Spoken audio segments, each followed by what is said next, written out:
Bu il yolka üçün bəzi oyuncaqları özüm hazırlamaq qərarına gəldim. İstəyirəm bu prosesi bölüşüb sizi də həvəsləndirim. Bunun üçün parça qırıntıları və muncuğunuzun olması kifayətdir.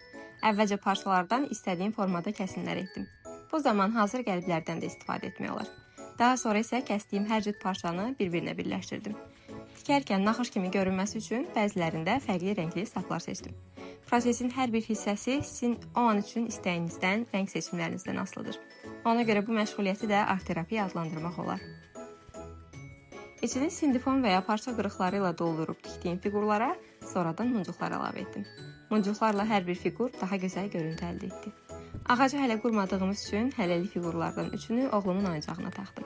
Əminəm ki, yeni il ağacının işıqları altında daha gözəl görünəcək. Bu oyuncaqları bayram vaxtı kiməsə hədiyyə hazırlayanda, Secret Santa oynayanda əsas hədiyyənin yanına qoymaq olar. Bəs siz necə? Son nəticəni bəyəndiniz? Fikirlərinizi rəy bölməsində mənimlə də bölüşün. Növbəti işlərində görüşənədək. Hələlik.